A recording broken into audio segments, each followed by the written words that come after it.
आप देख रहे हैं रिपोर्टर लव कुश रावत यूट्यूब चैनल।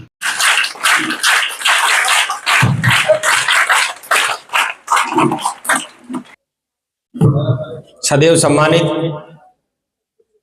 हमारे साथी खंड शिक्षा अधिकारी श्री चरणदेव जी, प्राचार्य गवर्नमेंट सीनियर सेकेंडरी स्कूल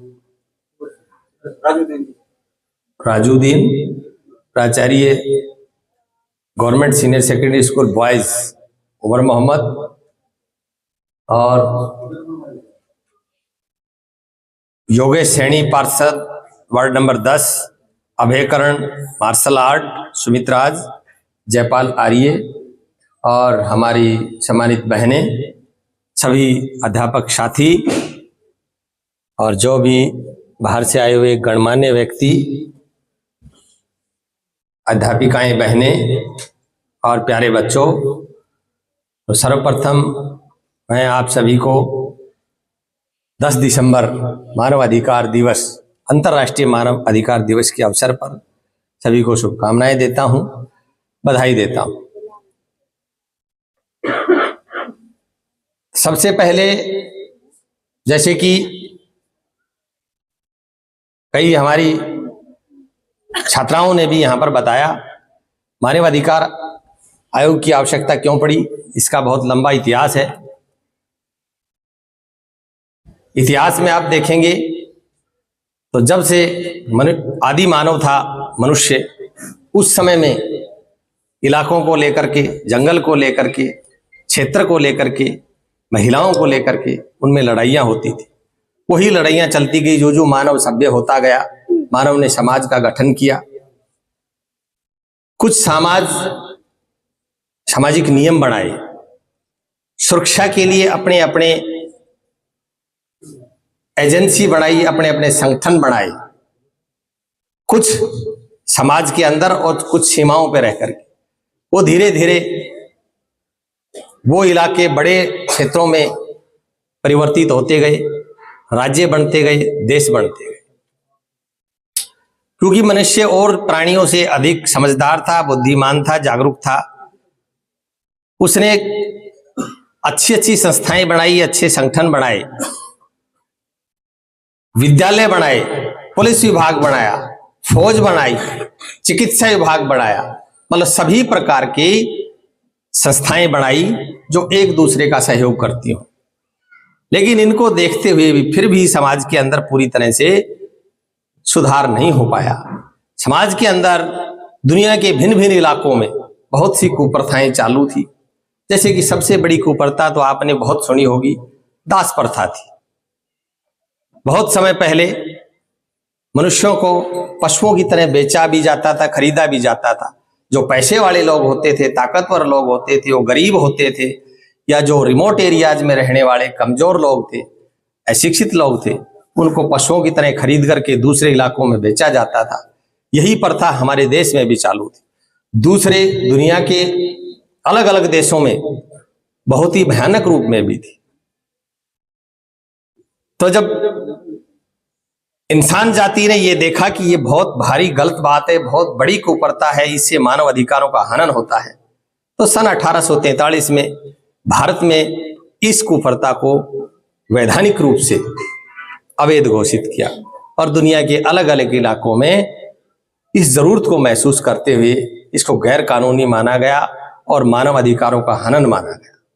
लेकिन फिर भी इसके बाद भी अलग अलग क्षेत्रों में, जैसे कि अमेरिका में आपने देखे जाने की स्वतंत्रता हो, किसी भी धार्मिक स्थल पर जाने की स्वतंत्रता हो, इन्हीं बातों को हमारे संविधान में भी सम्मिलित किया गया है। डॉक्टर बाबा साहेब भीमराव अंबेडकर ने इन बातों को विशेष रूप से जोर देकर के मनवाया और संविधान में शामिल किया था।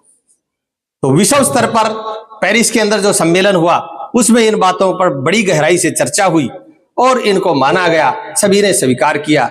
और उसके बाद से 10 दिसंबर 1948 को संपूर्ण दुनिया के अंदर मानवाधिकार दिवस के रूप में मनाया जाता है, ताकि हर नागरिक दूसरे के अधिकारों के प्रति सचेत हो। ये नहीं कि हमने एक दिवस के रूप में इसको मना लिया, इस दिवस का एक उद्देश्य जो यही है कि सभी को मानव अधिकारों के बारे में सचेत करना, जागरूक करना, कि वो प्रत्येक आदमी अपनी लिमिट में रहे, अपनी सीमा में रहे, दूसरों के अधिकारों का एनक्रोचमेंट ना करे, दूसरे के अधिकारों का हनन ना करे, सभी का सम्मान करे, सभी की इज्जत करे, दूसरे की जमीन पर, दूसरे के कामों में, दूसरों के घर में किसी भी प्रकार का दखल ना दे, अपनी सीमा में रहकर सबको अपना अपना विकास करने का अवसर प्रदान करें। तो इन बातों को लेकर के 10 दिसंबर 1948 को अंतर्राष्ट्रीय मानव अधिकार दिवस की सार्वभौमिक रूप से घोषणा की गई और इन्हीं बातों को लेकर के पूरी दुनिया में अलग अलग देशों ने मानव अधिकार आयोग का गठन किया। हमारे देश में भी 1993 में मानव अधिकार आयोग का गठन किया गया था।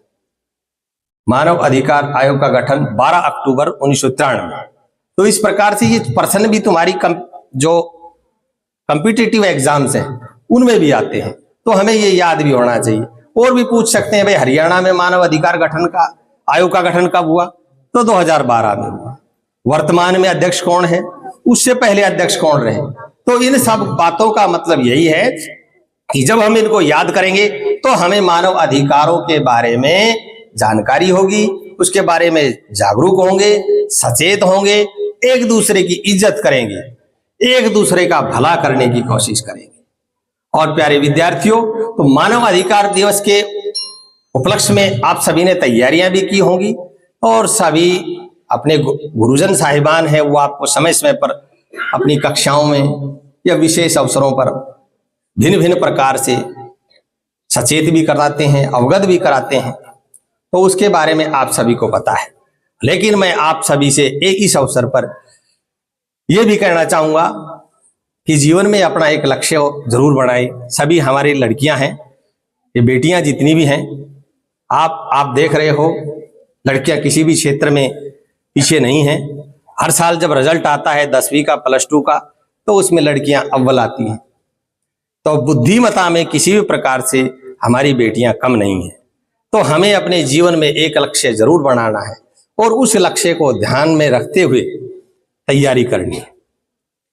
चाहे किसी ने डॉक्टर बनना है, मास्टर बनना है, इंजीनियर बनना है, सेना में जाना है, पुलिस में जाना है, प्रशासनिक अधिकारी बनना है, कुछ भी आपने करना है। कहने का मतलब है देश, दुनिया और समाज के उपयोगी मानव का निर्माण करना, कि हमें अपने आप को इस काबिल बनाना है कि हम देश, दुनिया, समाज, प्रकृति, पर्यावरण, जीव जंतु, उनके विकास, संरक्षण, उसमें अपना योगदान दे सकें, उसकी भलाई के लिए काम कर सकें, उसके कल्याण के लिए काम कर सकें। इस करना है एक मानव उपयोगी, एक देश के लिए उपयोगी, एक समाज के लिए उपयोगी मनुष्य का निर्माण करना हम सभी का दायित्व है, हम सभी का कर्तव्य है। क्योंकि आप सभी बेटियां हैं और बेटियां एक माताओं का रूप भी लेती हैं, वो आगे चलकर अच्छे मानव का निर्माण भी करती हैं। क्योंकि बच्चों का जिस परिवेश में पालन पोषण होता है वही चल करके आगे देश का, समाज का, दुनिया का निर्माण करते हैं। तो जब लड़कियां शिक्षित होंगी तो देश जरूर विकसित होगा, दुनिया भी विकसित होगी, समाज भी विकसित होगा और मानव अधिकार जिस विषय में उसमें भी सब जागरूक होंगे और मानव अधिकारों के प्रति कर्तव्य है, दायित्व है, जो दूसरों के अधिकार है, उसमें भी हम अपना फर्ज निभा पाएंगे।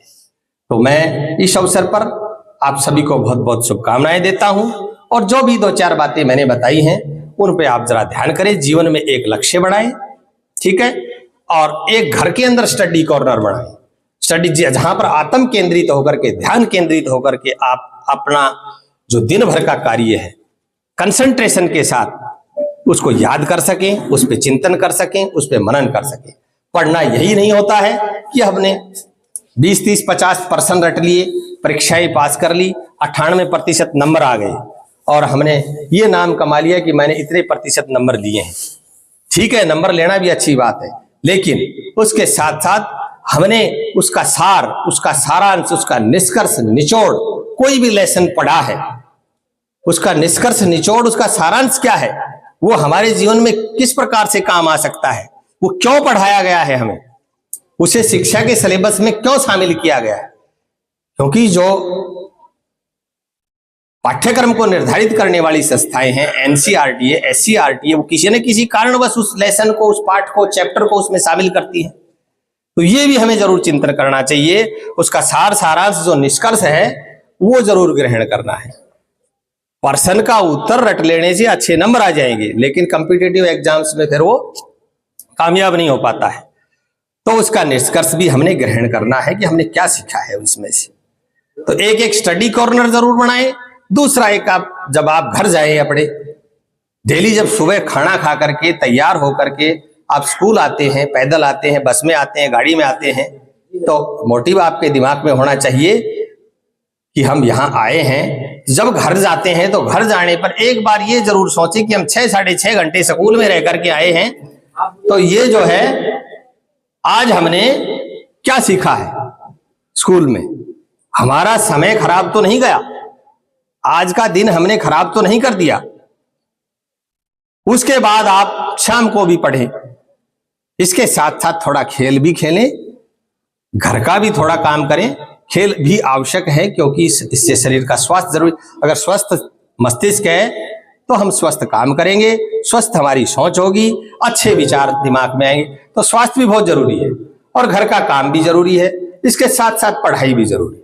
तो सोते समय भी एक बार जरूर मनन करें, चिंतन करें कि आज हम जो 12 घंटे रहे, जो 12 घंटे तो लगभग सोने में बिता देते हैं या दूसरे, हमने उसमें आज क्या ग्रहण किया है, क्या सीखा है, आज का दिन हमारा व्यर्थ तो नहीं गया। तो जरूर आप सोचें। अब एक बात ये ध्यान रखना, एक कहावत मैंने पहले, एक दोहा है जिसको लोकल भाषा में बोला जाता है, बोलते हैं, ये कहा जाता है कि दाव का चूक्या फिर मारे, लेकिन वक्त का चूक्या सिर मारे। यानी कि दाव कोई पहलवान चूक जाता है तो फिर जीत जाएगा, अगले दिन दाव मार देगा, लेकिन वक्त जो निकल जाता है वो फिर सिर मारता है, वो वक्त वापिस नहीं आता है। तो इसलिए आप सभी के पास अभी समय है, इस समय का सदुपयोग होना चाहिए। तो एक लक्ष्य निर्धारित करें, स्टडी कॉर्नर बनाएं और चिंतन करें कि आज हमने क्या सीखा। एक बार स्कूल से घर जाने के बाद, एक बार सोने से पहले, और जो है ध्यान केंद्रित करते हुए पूरे जो है लगन के साथ, रुचि के साथ जो कार्य आपको इस समय करना है, जो घरवाले आपसे उम्मीद करते हैं, यही आपका जो है आगे का जीवन निर्धारित करेगा।